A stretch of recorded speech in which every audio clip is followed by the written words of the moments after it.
Dear unknown friends, in celebration of our 1-year anniversary, we are releasing this week yet another compilation episode. Today we revisit the Sasquatch episode and the true story of Shimun and the snake Cain. We will return in late October with all new episodes, one of which will explore the true story behind the movie The Exorcism of Emily Rose. And the November episode that follows will introduce another true story of occult phenomena. For now, please enjoy this compilation episode.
Dear unknown friend, on occasion we will present to our audience episodes that may seem slightly off-brand.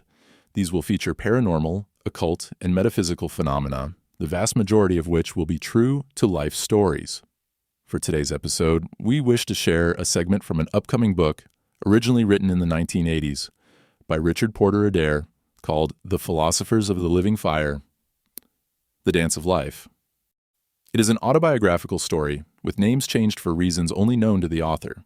The story and overview concerns a 30-year-old Robin Gordon, who in the fall of 1950 had arrived in New York City seeking a new life far away from the influences of his upbringing and familial ties.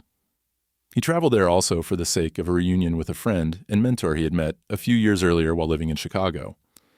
This August teacher, Shimun, also known as John Moore Marino, is an Eastern Orthodox bishop as well as a member of an occult brotherhood known as the Philosophers of the Living Fire.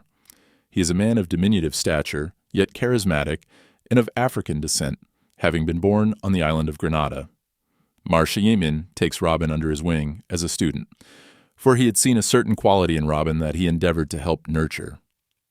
The pair subsequently have meetings every Monday night, and during these meetings, Shimun teaches Robin many secrets of occultism, esotericism, and shares, at times, stories from his own youth and his own initiation into the occult path to help Robin understand the practical reality of occultism, as well as theoretical principles. The following excerpt is one such example. This story perhaps conveys, more than anything, the true and significant dangers of occult practice when it is caught up in what can be called arbitrary or personal magic, as opposed to sacred magic, which means to say magic of a lower plane, as opposed to the aims of theurgy, or sacred magic. In this segment of the story, the pair had just recently reunited, and Robin had purchased some of the books recommended by Shimun, and they are now engaged in the first of many Monday night meetings.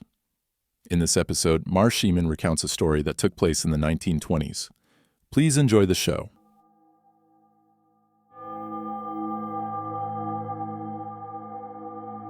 Arriving back at his apartment about 8 o'clock, Robin nodded to TA across the street, who was busy sweeping the sidewalks. He then welcomed in Shimun, who was punctual and kindly in his manner. "Well, well, well. It is good to see you, young Robin," exclaimed Shimun. "Truly, Bishop, I am honored. Please make yourself comfortable. I'm just lighting up the hearth fire to make everything cozier. You might take a look at the books I got today. They are on the desktop there." Shimun strolled over to the desk and perused the purchases. "Very good, Robin. I prepared an outline which I am leaving with you tonight. It will serve as a guide in exactly what you must try to learn from these books. We will go over these subjects repeatedly to test your progress. As to our regular meetings, we will utilize them as a form of lecture, which you should note down after I have left. This will test your powers of retention and attentiveness." "Sounds good," replied an excited Robin. Shimun took a seat by the fire and extended his palms towards its glowing warmth. In order to illustrate certain powerful forces at work in the universe, true life experiences may be drawn on. Over our next few meetings, I will share some of these experiences.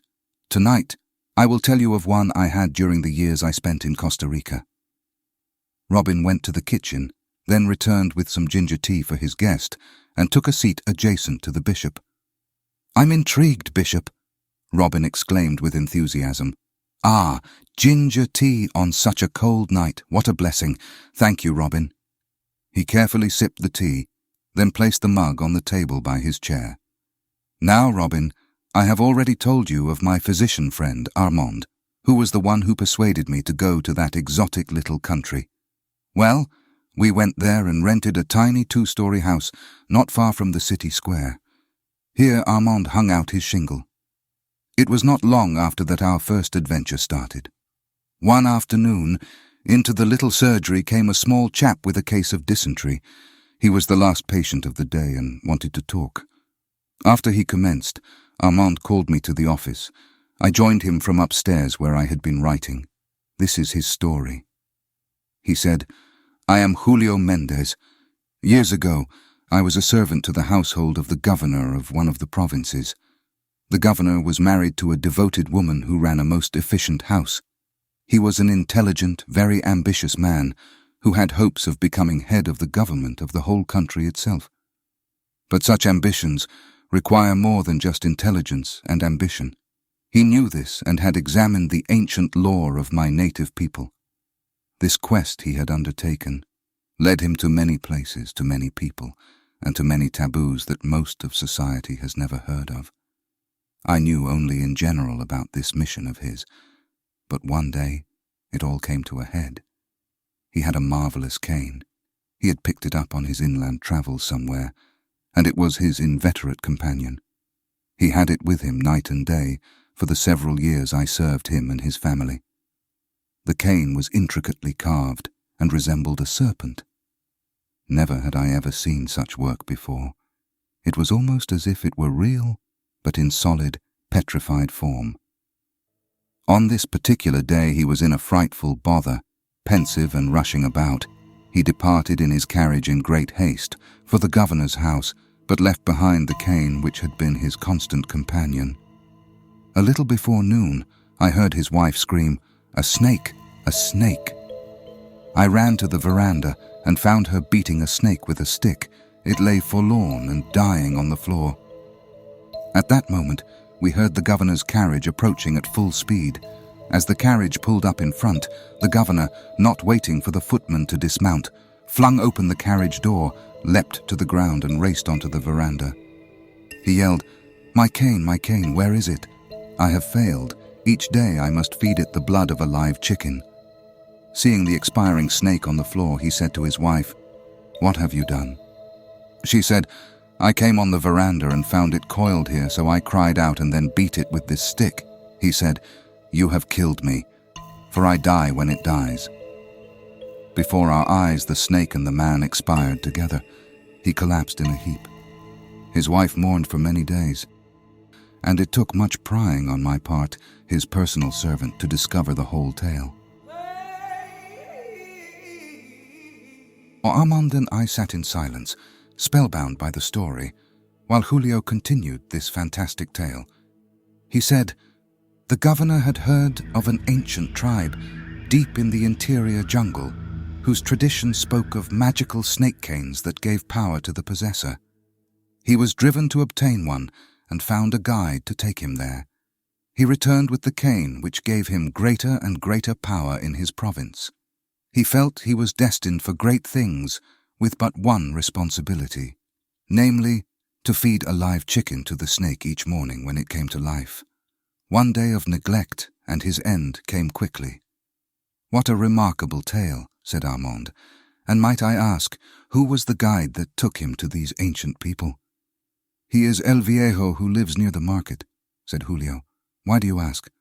"Oh, my friend John and I are most interested in such things and might like to know more of it. Right, John?" Yes, by all means, I said. Armando asked, will you, Julio Mendez, take us to El Viejo or bring him here? I will ask him first if he will talk about this, for it will do no good to bring him or go to him if he will not speak, said Julio. I only do this because you are helping me with my illness and feel obliged. Armando turned a reassuring gaze to Julio and said, as I told you, you will recover fully with the medicine I have given you. You may rest with ease of mind and body. Doctor, I will go now to see if I can catch Viejo. It is a good time of day, for he prepares his stew pot and will probably be in his quarters. You will hear from me as soon as I can find out his response. Julio rose and slipped onto the street. Armando asked me, what do you think, John? Possible. We know so little of the snake people and their tradition, probably remnants of the ancient Mayans. At one time, Aztec, Mayan, Inca, and Toltec were masters of these lands. The Spanish enslaved and destroyed them and their cultures, but some elements of these do linger on. I would like to go and see these people firsthand. I knew that's what you'd say. I wish the same, said Armando. What happened then? Asked Robin, as the bishop paused in his tale. Let me light up my pipe, and I will continue. Packing some fragrant tobacco in his old pipe, he took the fire tongs and laid a small glowing coal from the hearth on top of the bowl. In a brief moment, curls of burning tobacco rose. Discarding the coal into the fire and placing the tongs on the hearth, he sat back, relaxed, and took a few deep puffs. Tobacco in moderation is truly a blessing, he said. It not only relaxes and soothes, but, in certain circumstances, helps to ward off mosquitoes. Shimun paused, inhaled deeply, and exhaled a plume of smoke. It took us, the three of us, myself, Armand, and El Viejo. Oh yes, he did come to see us, escorted by Julio a few days later. He was quite friendly, and under friendly questioning, agreed to guide us to the village of the snake people. Now remember, Robin, what I tell you now I actually witnessed. As I will narrate on future occasions, life is most unusual when you come face to face with people of other climes and of other cultures. It took us over a week on horseback. The three of us rode from sun up to sundown through the hills, savannas, valleys, forests, and swamps, finally arriving at twilight, tired, hungry, sore from the saddle, into a large clearing. It was peopled by swarms of children, women at cookpots by open fires, various small animals and houses mounted on top of posts. Our guide, Viejo, rode forward and engaged in conversation with a small brown man of fierce countenance. Much gesticulating followed. Finally, Viejo turned and said, "They will accept us and have offered food and shelter. Come this way. Here we will hobble the horses and rub them down. The headman will speak with us later." Women brought us food, and a hot drink of some strong herbal flavor. Viejo said, "That hut there, on those stilts, is where we are to sleep." Smoke hung in the air, and our pipe smoke also helped to subdue the whine of many mosquitoes. As darkness became all-embracing, only the light of the stars and the glow of many small fires told us we were in the world and not dreaming. A voice spoke from the shadows, in a tongue of which I knew nothing. Viejo said, "Headman says come." We rose, went to a large stilted house and climbed into it by ladder, seating ourselves on crude mats. The interior was faintly lighted by what seemed to be coals of wood burning on an earthen base. It was too dark to tell. Even the headman was hard to see, but his voice was clear and strong, though only Viejo understood his words. He translated as best he could. The headman spoke. "We are snake people. We are of the mother. We are ancient. We are from long ago. The jungles, waters, and heavens above know who we are, for we are from her. She who gives life to all. She speaks to our wise one, and we do what she says. We ask, and she gives. Some come to us for our snake canes, and we give them to them, but they also take some of her with them. Those who take must also be taken of, for once they are bound to the snake, they become one. Their life is the snake. Yes, the snake is their life. You come for the snake?" The headman paused, and Viejo looked to us for our answer. Armand looked at me, so I said, "Tell the headman we respect him. his people and their great and sacred customs. We thank him for receiving us as friends and privileged guests. We feel we would like to know more of the snake cane, and anything you can do to tell us about it will be a great gift. We also brought gifts for you, which we would like to present at your convenience." Viejo rapidly translated this into the language of the tribe and waited for a response. "Tomorrow, then, we will speak again. I will see your gifts and tell you what I can of the things you wish to know. Go in silence and peace, sleep, and know you are secure and protected." We rose and went to our own stilt house. It was about dawn when Viejo awakened us by gently tapping on our shoulders. "It is time to awaken and refresh ourselves," he said. We descended to the grounds where women were already at the steaming pots of water. Flat cakes of unleavened grain were being made rapidly with deft hands. We went to the river close by and performed our ablutions. When we returned, we were given cooked flat cakes on large leaves that served as plates. A tea, like yerba mate, was provided in small carved and dried gourds. As we sat and talked and laughed, the headman made his descent from the house. He was wrapped in a long, cape-like garment. His countenance was serene but severe. Brown skin, black hair, thin frame, and long, slender hands. Making his way toward us, he carried a cane. We stood to greet him and noted that the cane was in the striking likeness of a snake. Speaking slowly but forcefully, he pointed to the sun. Viejo translated, "The heaven above has a hole through which warmth and light come from an unknown Great One. The heaven turns and the hole moves from there to there each day. At dark, tiny holes appear in various forms in the heaven. This is beyond our knowing, but of our mother we know more. She," he patted the earth on which he squatted, "gives us food, water, rain, creatures to hunt or catch. She also gives us power to do things when we call on her. From her comes the snake. She makes all things exist. We can only do her bidding. In return, she gave us some of her secrets. One of these is the snake cane. We ask her, in our secret tradition, to allow an individual to be linked to her power through the snake life power. The individual has to accept this link. In return, the snake power comes into being from her invisible nature and appears even as a real snake. But it is harmless. It only carries the life power itself. He who takes the snake cane as his becomes tied to it. If he dies, the snake cane dies and returns to where it came from. If he fails to care for it and feed it each day its live chicken, it will die, and then so will he. For the snake life power to live as a cane, it needs nourishment, even as do all things that live. That is why it must be fed. Our tradition has always taught it has to be a live creature, like the chicken. Life goes daily into the snake cane and makes it live. Of the ritual I am forbidden to speak. Do you understand?" "Yes, we understand," said Armand. "It is time for this cane to have new life. I can feel its life power seeking renewal." As he spoke, the cane became mobile. It fell into a coil on the ground, raised its head, and peered about. The headman received a chicken from a woman behind him and placed it before the snake, which fixed its eyes on the chicken. A spell seemed to settle over the chicken, as if it were mesmerized. Then the snake struck the bird with fangs extended. "She allows life power to go from creature to creature," said Viejo. "There is no loss, no pain." The snake had moved away from them with its prey.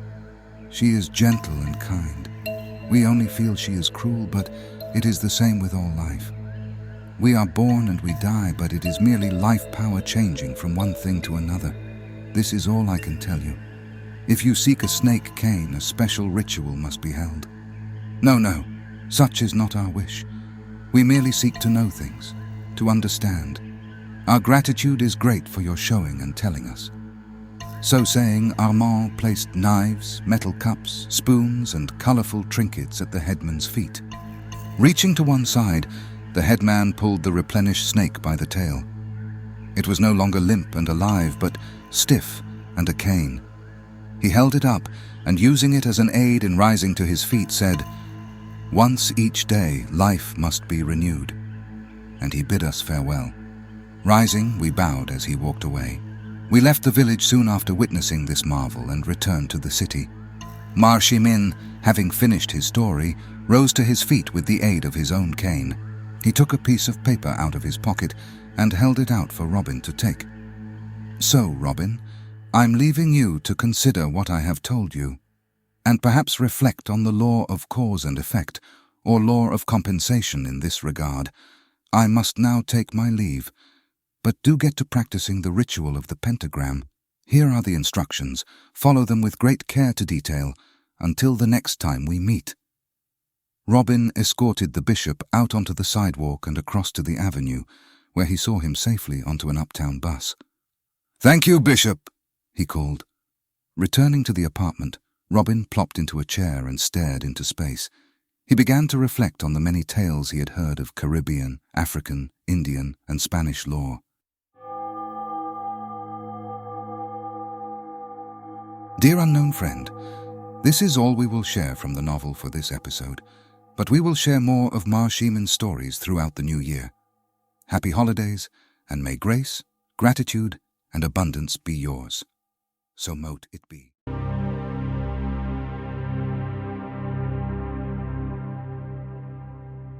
I am the sound of unknown footfalls falling in the wildlands, beating out a path which points the curious and courageous towards an older world lost to the march of progress.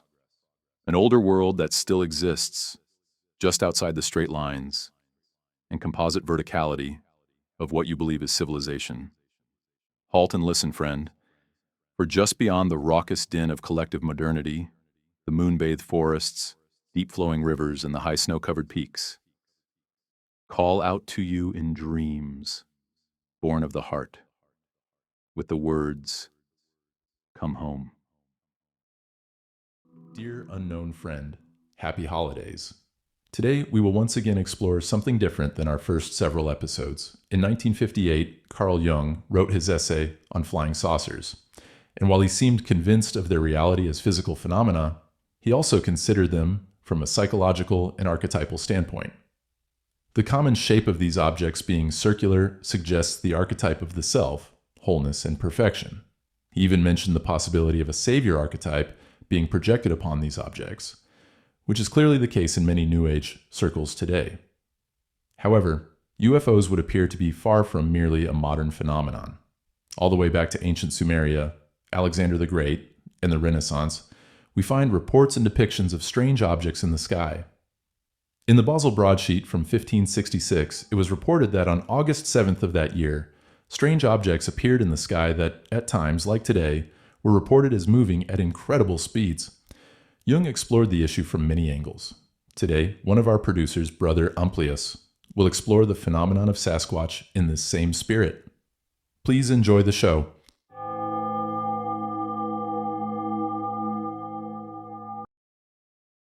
The Wendigo, an excerpt from Memories of the American Frontier by Theodore Roosevelt. Frontiersmen are not, as a rule, apt to be very superstitious. They lead lives too hard and practical, and have too little imagination in things spiritual and supernatural. I have heard but few ghost stories while living on the frontier, and these few were of a perfectly commonplace and conventional type. But I once listened to a goblin story which rather impressed me. It was told by a grizzled, weather-beaten old mountain hunter named Bauman, who was born and had passed all his life on the frontier. He must have believed what he said, for he could hardly repress a shudder at certain points of the tale.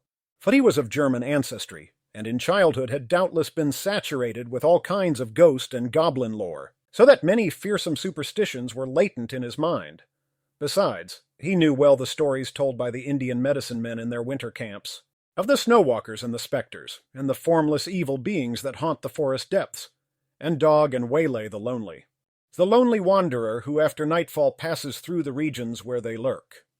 When the event occurred, Bauman was still a young man, and was trapping with a partner among the mountains dividing the forks of the Salmon River from the head of the Wisdom River.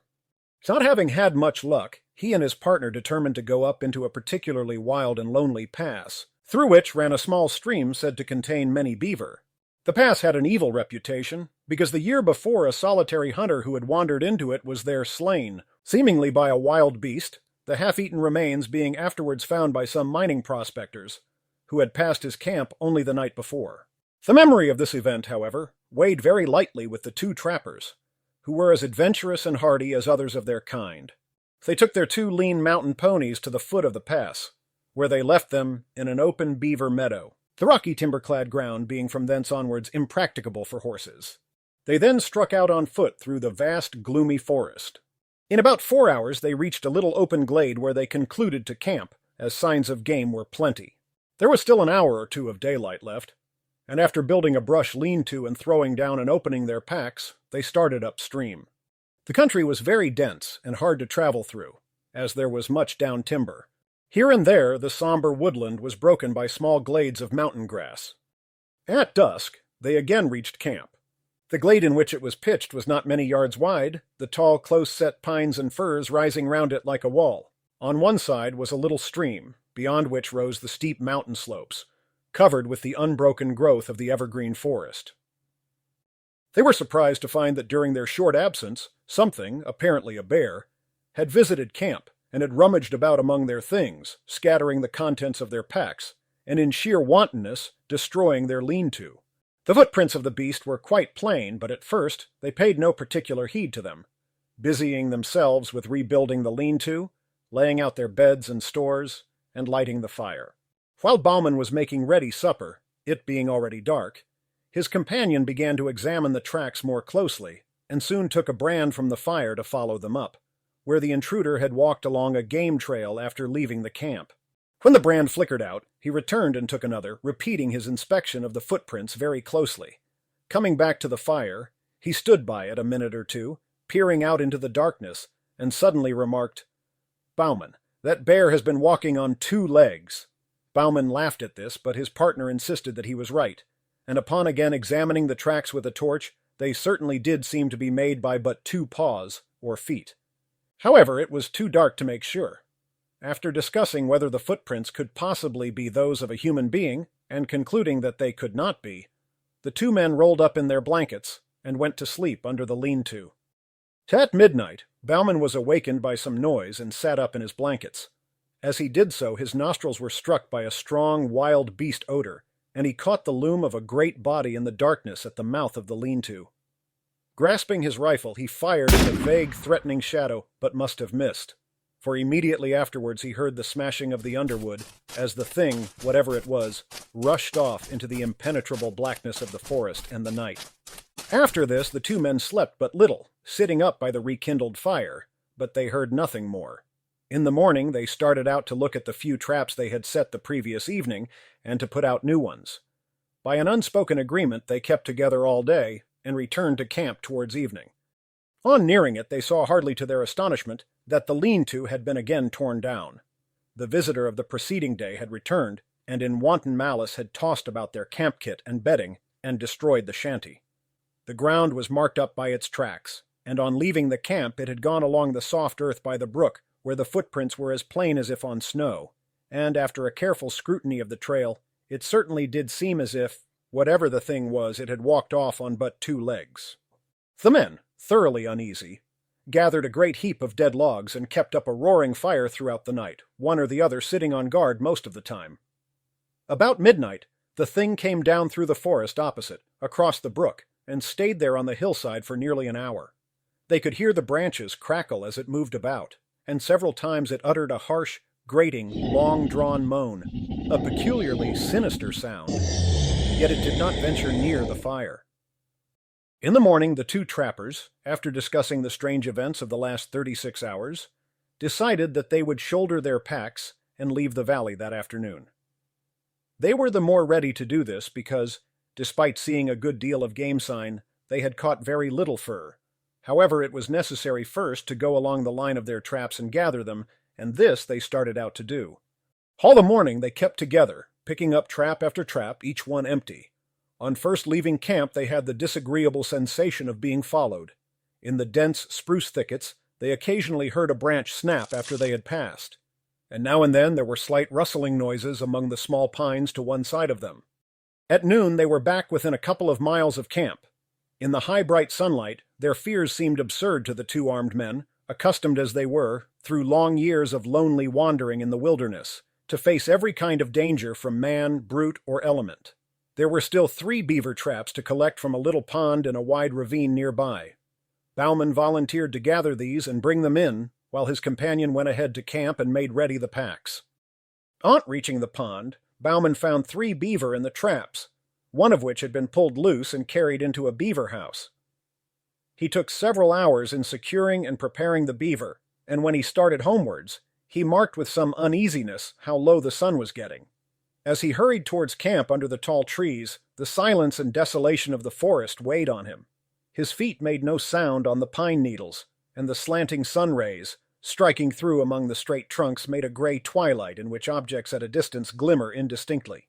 There was nothing to break the ghostly stillness which, when there is no breeze, always broods over these somber primeval forests. At last he came to the edge of the little glade where the camp lay and shouted as he approached it, but got no answer. The campfire had gone out, though the thin blue smoke was still curling upwards. Near it lay the packs wrapped and arranged. At first Bauman could see nobody, nor did he receive an answer to his call. Stepping forward he again shouted, and as he did so his eye fell on the body of his friend, stretched beside the trunk of a great fallen spruce. Rushing towards it, the horrified trapper found that the body was still warm, but that the neck was broken, while there were 4 great fang marks in the throat. The footprints of the unknown beast creature, printed deep in the soil, told the whole story. The phenomenon. 12,000 years ago, the development of agriculture, humanity's first large-scale effort to bend nature to its will, sparked the birth of a more collective way of living.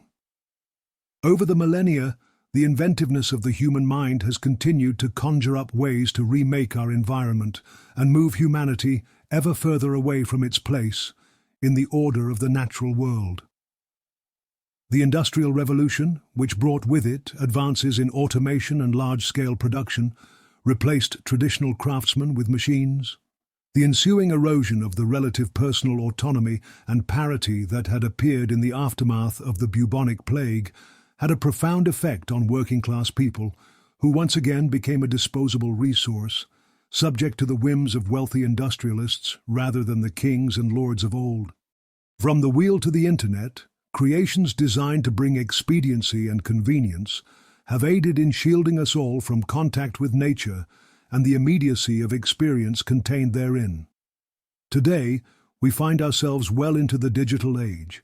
We sit safe inside our air-conditioned houses, our eyes glued to screens both small and large, separated from experience and consequence, relatively safe from both harm and joy. We spend our days drowning in a tsunami of content. Meanwhile, corporate news tends to feed us a steady diet of the worst behavior that humanity has to offer. The profit motive and quest for clicks has eroded the integrity of media and journalism. Spin, hyperbole, and propagandic messaging has become the rule, not the exception, and no doubt frequently serves to widen the schism between peoples of all ethnicities and socio-economic status. The truth has become more difficult to discern in a digital world where we are overloaded with information, while mindless algorithms influence what we see online and channel us into various echo chambers. In desperation, we turn to social media in search of a dopamine hit, a fleeting moment of satisfaction. We struggle with mental and physical illnesses, partly induced by our current way of life, which uses up the precious hours of our lives in the pursuit of material survival or success, which either way leaves little time for individual development of mind or soul. Byproducts of the modern age include the meaning crises, where our lives lose any measure of fulfillment as we are beaten down by the daily grind, or nature deficit disorder, where we are no longer able to even recognize the beings we share the planet with. The lack of meaningful expression and experience in our lives can lead to all manner of addictions acquired in the pursuit of feeling something real or worse, to dull the pain of having to exist in a world lacking spiritual fulfillment. So, we might ask ourselves, what have we lost in the gaining of all that science and technology have provided us? Along the outer edges of the morass of plastic and steel we reside in, We find a phenomenon that has the potential to provide us with a bridge back to the natural world, or at least act as a reminder of our humble beginnings. Stories of hairy hominids or wild men of the woods are found in every part of the globe, from the Yeren of China and the Yowie of Australia to its more famous iterations, the Yeti of the Himalayan mountains and our own Bigfoot in North America. This fabled creature of legend began its life in modern history as a snow beast known in the West as the abominable snowman that lived high in the mountains of the Far East. As intrepid explorers arrived from Europe to conquer the peaks of the Himalayas, they returned with stories of large bipedal tracks of an unknown animal, which, when buttressed by local lore, led to several well-funded expeditions to find the Yeti. Indigenous peoples of the world have long known and accepted these creatures as fact, just another being that they contend with in their daily lives. Native American tribes all have their own names for the creature, and each tribe has its own interpretation of it, whether it be a brother of the forest, a sacred being, or a boogeyman known to steal women and children. During the Vietnam War, American GIs patrolling the country's dense jungles were attacked by these forest dwellers, which they called rock apes. These rock apes would hurl rocks weighing up to 400 pounds at the men and then disappear into the bush. A mountain on the Son Tra Peninsula featured so many sightings it was dubbed Monkey Mountain. The Russians call it the Almas. In South Africa, it is the Otang, and in China, reports of the Yeren go as far back as 340 BC. From ancient Mesopotamia, we find Enkidu, the wild man whose exploits are recorded in the Epic of Gilgamesh, which dates to 2100 BC. The gods created Enkidu to stop Gilgamesh, king of the Uruk, from oppressing his people. The two giants engaged in a contest of strength, which Gilgamesh won. Afterwards, the two became friends. Enkidu is considered by some to be an early account of the same creature we see today. All of this demonstrates the widespread and archetypal nature of the phenomenon. In more recent times, the allure of the wild man seems to draw many of those born into the mechanized societies of the West to venture out into the uninhabited areas of the world in search of a thing that to this day is rejected by mainstream science. Like Ahab, relentlessly pursuing the white whale across the ocean, men and women have risked personal and professional harm in pursuit of this phenomenon. In 1967, two men tracked and filmed a creature in an area known as Bluff Creek in California.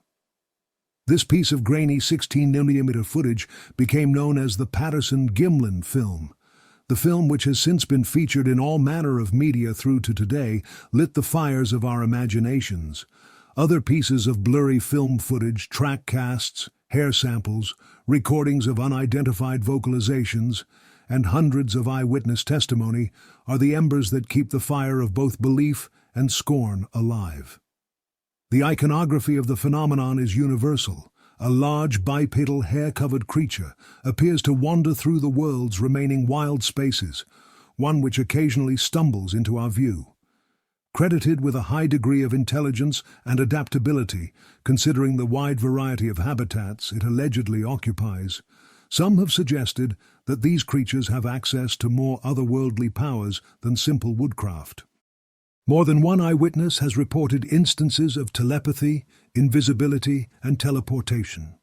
Floating orbs of white light are often observed and reported during encounters with Sasquatch, alongside the more common occurrences of wood knocks, rock throwing, and calls. Some witnesses have also reported feeling physical effects that are attributed to exposure to infrasound, which is an adaptation found in known species like tigers and elephants. Hunters who have come face to face with Sasquatch have said they could not bring themselves to fire their weapons because it appeared more human than animal, or like enough to us that it felt like murder. At the same time, Sasquatch, who are considered omnivorous by most researchers, have been known to steal fish from anglers, deer from hunters, and even raid dumpsters in search of food. These contradictory attributes only lead to more confusion in attempting to identify this creature. Some suggest that there are many versions of the wildman, some more primate, like Gigantopithecus blacki, an enormous prehistoric ape that exists in the fossil record which has been proffered up as an explanation for the phenomenon, or a relic human ancestor, or even a hominid cousin that has somehow avoided annihilation by Homo sapiens. Rumors of humanoid giants ranging in size from 14 to 20 feet tall only add to the confusion. Distribution maps, based on eyewitness testimony, places Bigfoot in habitats that would support an apex predator of its scale and its abilities. Of course, alongside the zealous adherents to the quest to find Bigfoot, there are plenty of hoaxers who, in search of a quick buck, have further complicated the task of proving its legitimacy. In one example, an individual who claimed to have the remains of a deceased Sasquatch he had found in the woods sold for $50,000. The specimen turned out to be a store-bought costume filled with animal parts. The internet is filled with poorly executed video fakes, featuring cheap costuming and terrible acting. Wherever the truth lies, Sasquatch has proven to be highly elusive, and what it is in actuality remains unknown. But as civilization continues to engulf more and more wilderness, it seems inevitable that our encounters with the phenomenon will become more common, and perhaps the mystery will finally be solved once the last living tree has been cut down. Despite being dismissed as fantasy by mainstream society, over time, the idea of Bigfoot has become ever more concreted into the current zeitgeist. Popular culture is rife with depictions of this beast of lore, and the ongoing debate about its existence and its identity rages on. The community of believers has grown exponentially since the 1960s and has become in and of itself worthy of examination. Currently, Bigfooters reside roughly in two camps. One group is convinced that it is simply an undocumented primate or relic hominid species, and the other adheres to more metaphysical theories that the beast is of alien or interdimensional origin, gifted with powers far beyond our own. Like most belief systems, gradations of prevailing theory exist in both camps. The alleged abilities associated with the creature have vastly different explanations depending on which group you ask. For example, to one group, Sasquatch's ability to cloak is a natural adaptation, wherein the individual hairs are translucent, allowing it to mimic the environment around it. But to the other, Sasquatch simply chooses to be corporeal at times, and is more a being of the spirit that flits in and out of our prosaic concept of reality. What we might suggest is that individuals belonging to both schools of thought share a longing for the extra-mundane, a longing which perhaps even acts as a surrogate for the religious function as Jung called it. Sasquatch represents mystery and draws our imagination into other older worlds that many yearn to experience, and perhaps escape the artificial construct of modern society. Sasquatch represents a similar archetypal motif as films such as Fight Club, The Matrix, Brazil, The Zero Theorem, or even Office Space, and They Live. All of these films, in spite of surface-level differences, depict in various ways a longing to escape a mechanistic, mechanical way of being, a retrieval of soul and essence, and a return to a feeling of being truly alive. These creatures we have discussed today, so often described by eyewitnesses as more man-like than ape in appearance, we see in it and its simple way of life our own past and what we have perhaps lost in our need to dominate that which nature willingly provides, if instead we had chosen to act as stewards of its bounty rather than its master. A man-like creature, unbound by the arbitrary rules of society and its compulsive consumerism. An individual who is in many respects truly free within the constraints of available resources, and one which presumably embraces its place in the natural order while we remain imprisoned. Sasquatch, real or not, acts as an avatar of nature and a symbol of our lost connection to the natural world, as he exists perhaps both within nature and without it.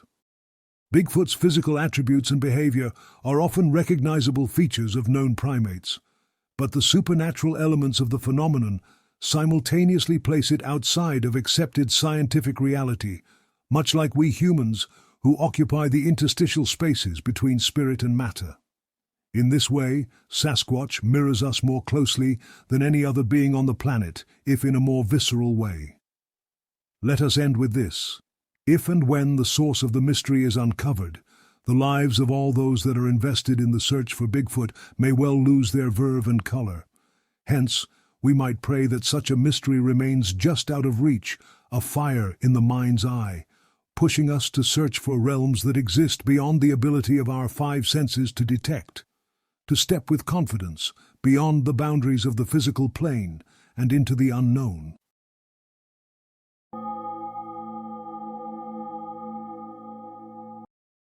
Thank you for joining us today. If you had a good time, please give us a like and share this video with a friend. If you haven't already, subscribe to the channel too. These actions will truly help us reach more viewers. For more information about us and our mission, visit our website, templeofthelivingfire.com. Thank you, and namaste.